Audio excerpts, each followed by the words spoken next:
Have you ever dealt with bad people in your life? Have you ever felt frustrated when faced with a situation where you encountered a malicious person? It's definitely not a pleasant situation. Have you ever wondered how to defend yourself from those people who threaten your inner peace? Perhaps the time has come to learn some actions to deal with the situation and thus defend yourself against them and their manipulations. What if I told you that there is a way to unmask them and defend yourself effectively? Stay until the end of this video because, thanks to the Zen story you will hear, you will discover the 5 secret movements taught by an ancient Zen master to protect you from bad people and cultivate your inner light.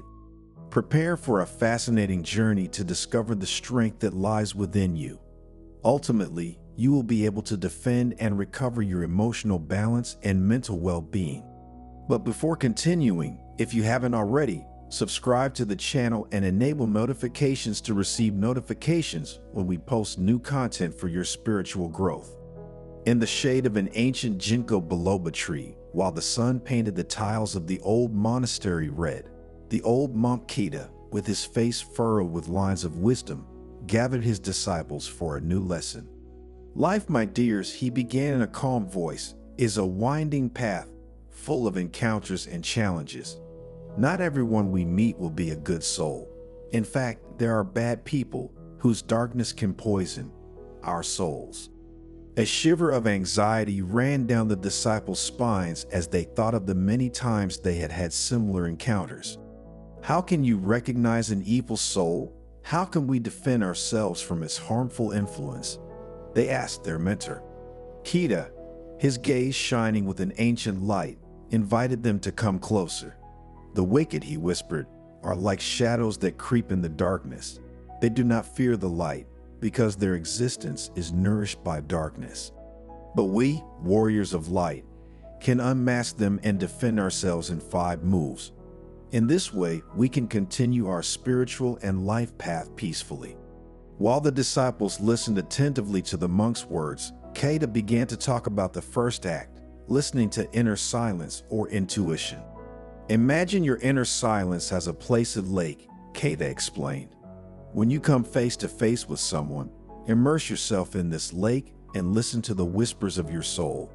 If you feel an uneasy feeling, like a wave churning on the surface of the lake, you are likely dealing with an evil spirit. One day, a young disciple named Eiko met him at the market. A gentle-looking man approached her and offered her a jewel of rare beauty at a ridiculous price.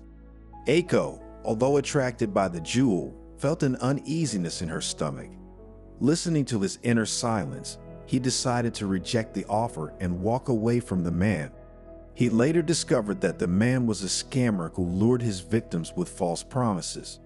In the neighboring towns, they knew him very well, because with his scams he had ruined the lives of many people. Bad people, the monk continued, have behavior that betrays them. They are often manipulative, liars, and aggressive. They try to get what they want using control, fear, or lies. Therefore, pay close attention to how they behave with you and others.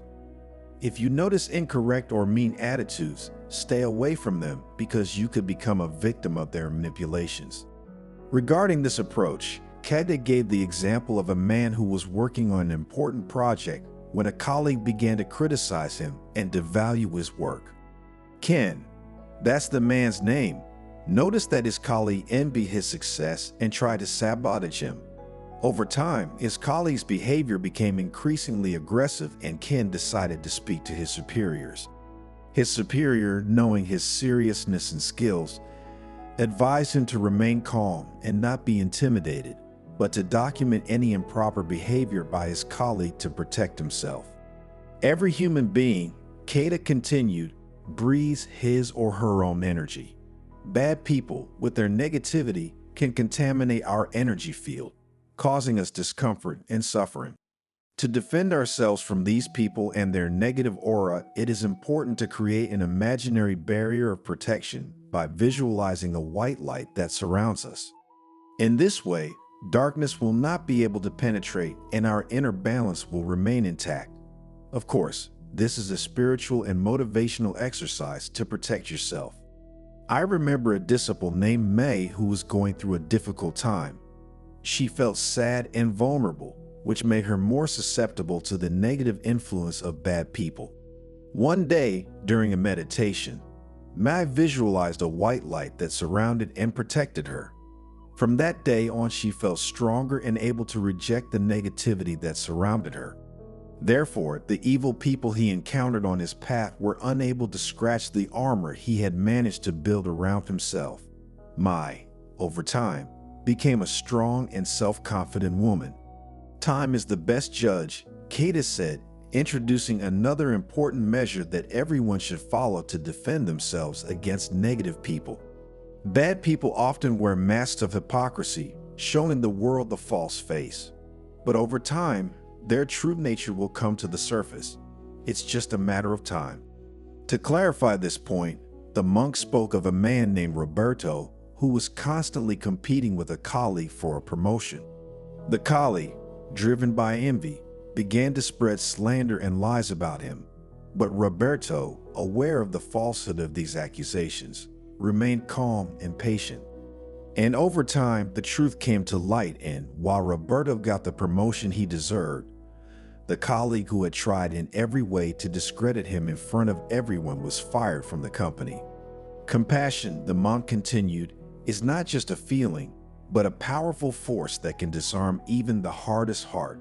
And this is the next step I want to talk to you about.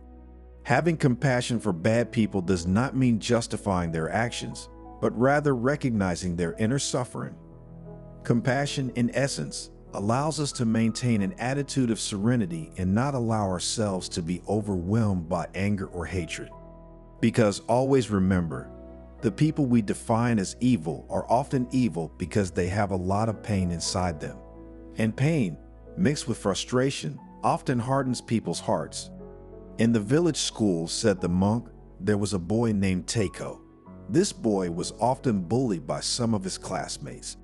One day, Takeo, following his teacher's teachings, decided to have compassion on his bullies. So instead of getting angry, he tried to understand their reasons and help them overcome their inner anger. Over time, the bullies' behavior changed and they began to treat Takeo with respect. Think, dear disciples, that some of these tyrants have become the child's best friends. Did you understand, thanks to this example, the power of compassion? The monk asked everyone present. Compassion, he added, can move mountains and lead to unimaginable results. Kata's disciples listened silently, absorbing every word their teacher said. Their minds were illuminated with a new awareness. They now knew how to recognize bad people and defend themselves against their bad influence.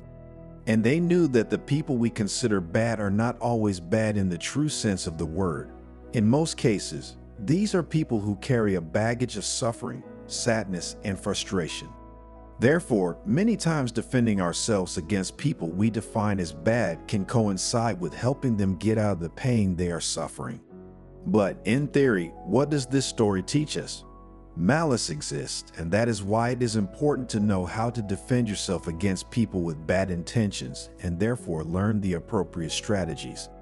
So, the 5 movements we just talked about are very valuable tools that teach us to recognize bad people and defend ourselves against them.